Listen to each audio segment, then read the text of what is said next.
What is up, YouTube, and welcome back to another episode of Necesse. Straight after we defeated the pirate boss, I've come back. Just checking now, as an NPC, these are the items you can buy.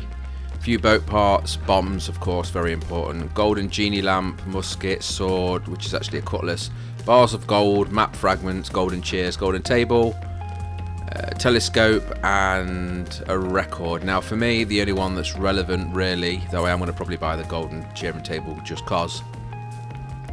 But the bombs are a game changer for me. Also, by defeating the pirate, you gain the deep ladder, which is the same as the ladder we've got that takes us into the various different mines, but you can see it there in the inventory after I've sorted it out, and that will take us into the deep mine, which is where you go into hard mode and you get things like tungsten, etc.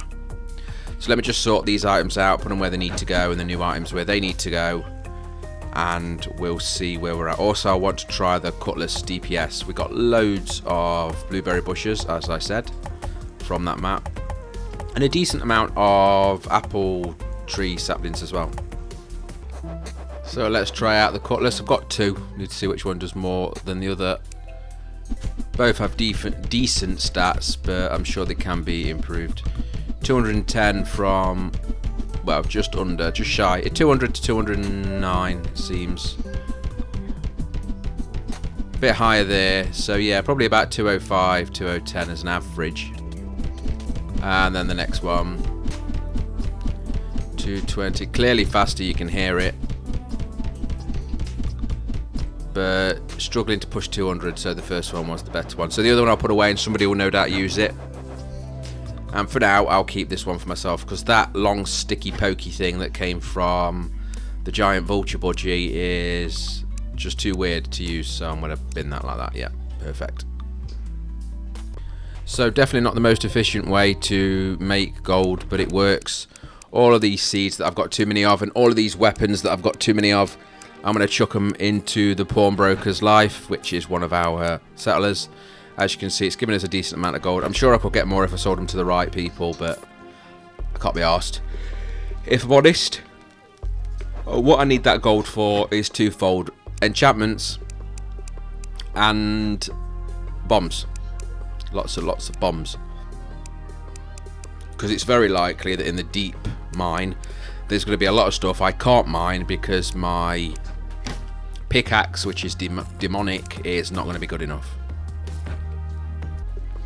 So with all that done and spent, I got 25 of the normal bombs and 2 of the dynamite. The dynamite being obviously much more powerful than the original bombs. Down in here, this looks terrifying. So we can see ores about glowing with the lava. Don't touch the lava. That's just common sense. Over there on the left hand side, you can see the green little vine looking things. They're the things we've been after for a while now. They get you to the second tier of potions, so we'll need to farm those as well. Currently mining up some deep stone. I'm not sure what that will look like. Hopefully it's dark grey, because I did say an episode or two ago that I'm looking for dark grey. Plenty of mobs down here, and they are skeletons, and they look pretty tough. They've got a decent health pool. Straight down using the bombs to make my life a lot easier. Really, I should just dig a long tunnel and then fill it out with bombs. We'll see what we find that we can't actually mine. Now, the main goal down here is tungsten. Tungsten's required for the next tier, the advanced workbench, so that's what I'm after. Also, it will allow me then to upgrade some of my items. I'm able to, that's life quartz, you use those to increase your max health. As soon as I get the advanced crafting station, I can upgrade at least 1, I believe 2 of my trinkets to the next tier, which will be quite huge. The summoner's one, as an example, is good, which will give me an extra summon, so I'll be up to 5 then.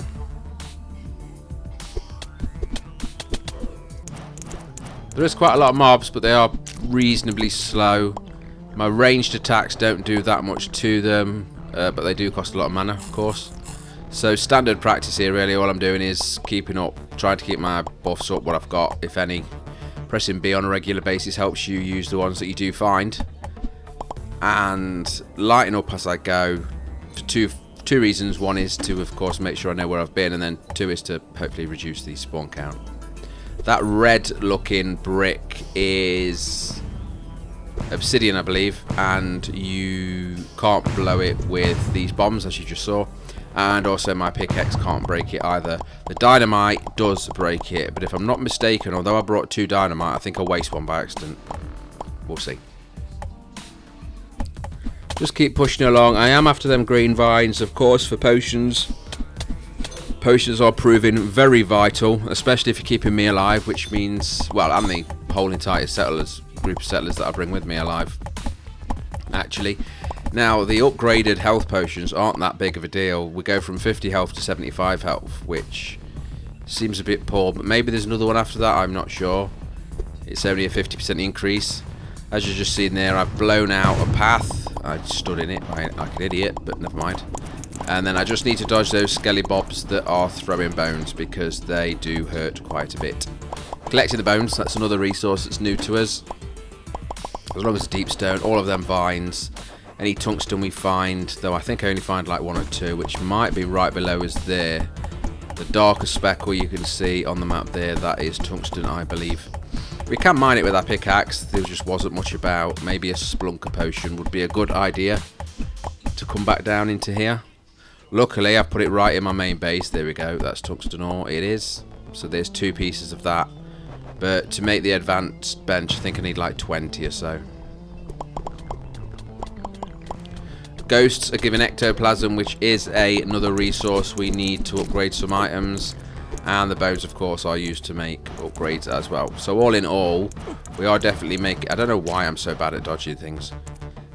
We are making progress as we go here. But my health is on half a heart, just over, which is, what, 14 health now? Using my parts, but of course, I really should not be staying down here with 16 health. Not sure how that hit didn't kill me. In fact, I gained health. Maybe I used my... Yeah, used the health buff. Anyway. Can't stay down here for much longer, I would expect. But as you can see, just trying to break the red rock there. It doesn't work. It just bounces off. Much later on, and I'm still here. Hovering around 50 health. Down to 7, up to 50, up to 100. Yeah, I'm really pushing my luck. But as long as I keep moving and letting my snowmen do their thing, we're all good. But on that note, I will teleport back. So we'll get some heals here, get this stuff stored, see what we've actually got, and also, and more important, all of these new items, see what they actually are used for or what they achieve, whether they be weapon upgrades or trinket upgrades. They're all imperative, right? And the trinket upgrades are where we need to be at now. And once I've got enough gold, which I can't remember how much I have after I bought them bombs, but I really need to go through and actually enchant all of the trinkets as well. So trinkets, armor, weapons, everything really, and we're good to go. I also need to turn up the number on the farms because there's not enough animals in them farms. I want them to be higher numbers than that. So maybe I need to make cows 20 and sheep 30. We shall see. This wall needs pushing down, of course, because as you know, we have much more expansions required for the houses. 2 beehives going as well. I'm not sure what I'm doing at the minute. I am going to plant something else. Oh, that was it. Yeah, we got a load of new saplings from the Dark Cave. We got a banana sapling to grow banana trees. And another one, I think, oh, lemon. And then we got the cave root. So this is the upgraded resource you require for the upgraded potions. We can now grow that at home as well. I might even do another field or 2 of that. I just need to figure out whereabouts I am going to extend my field. I think once we've had a good session within the deep mine, which that was just a test, I need to do it properly. We'll probably come back and just do a bit of jiggery pokery around the bows, push that wall out, get the final 7 houses in so we're up to the 28 cap for this area, and then see if we can actually continue to use the space to be farmed. I really don't want to have to move houses again because I've only just finished building them. And to be honest, the actual houses are what I want to stay in the wall. It's the fields and the animal husbandry that I want moving outside of the walls. I could easily extend the actual fields just by getting rid of some of the stone I've put down. They don't need to be 4 by 5. They could be, well, any size I like really. Another raid coming in. This time it looks like it's coming in from the west. Yep, west. And they're almost breaking land before we got there for a change, so that's nice to see. Guys are kitted out, buffed up as best they can be, and we'll just go straight in. The good thing about being, well, not being able to do PvE damage your allies, means you can just spam crap in the direction of the enemies, right? There is a lot. Look at them all. It's insane. I really want to try out the trap cell. I know I keep saying that. I just wonder whether it will hurt my guys as well. I'm going to try that. For next episode, we'll have something along them lines in place. Might not be able to use it on raiders because raiders, I don't know when they're going to come. But if I can set up like some sort of trap just by building a wall all around the whole entire island, so that they have to come in one specific area and then fill it full of traps. As long as my settlers, GG, that was easy. As long as my settlers don't have to leave the island, which other than with me they won't walk through the traps. I don't think I can craft them though, so I am going to have to steal them.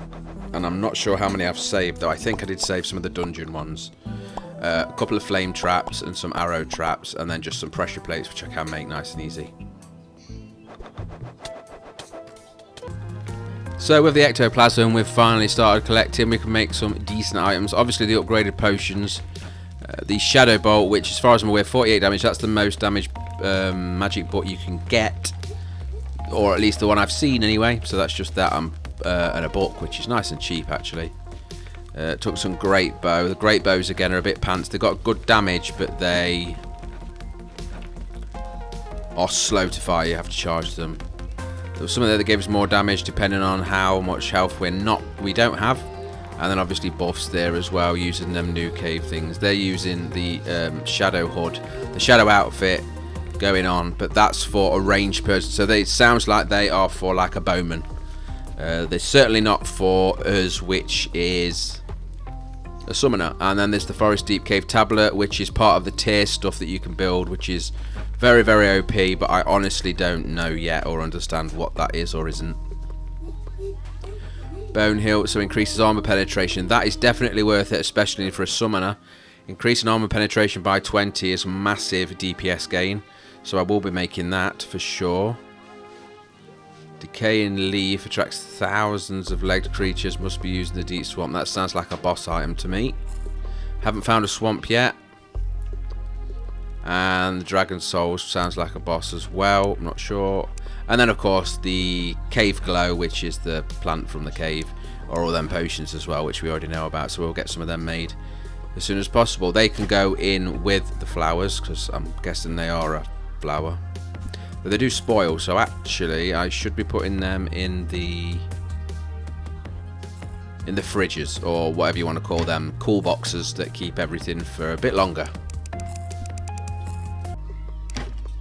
Ooh, look at all that gold.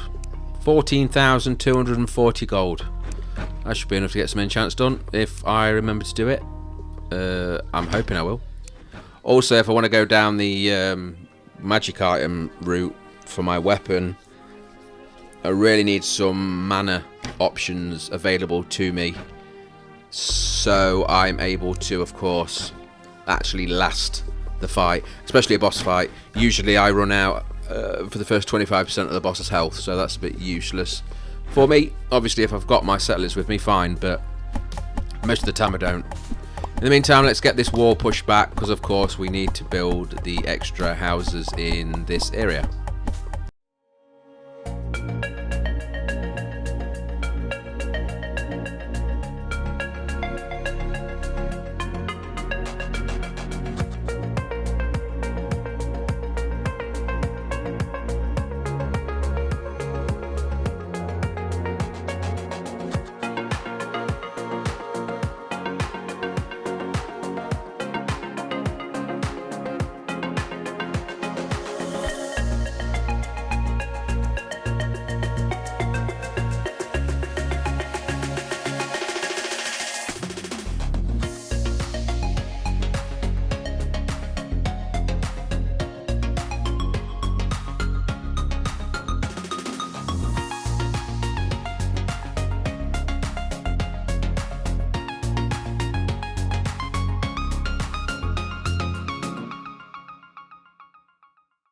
Didn't do them all, but that's enough for now. So what I'm going to do is go around and just light up the outside of the wall now.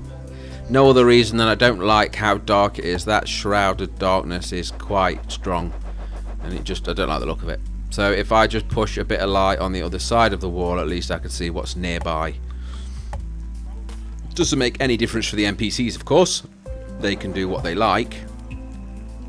But I just feel better knowing that we've lit it up on the outside as well. And I'm not aware that I can put anything on the wall. Though there are wall lights, but they wouldn't be far enough out to actually light up a decent area. I want them like 2 or 3 blocks away from the wall, if that makes sense. Hopefully it does.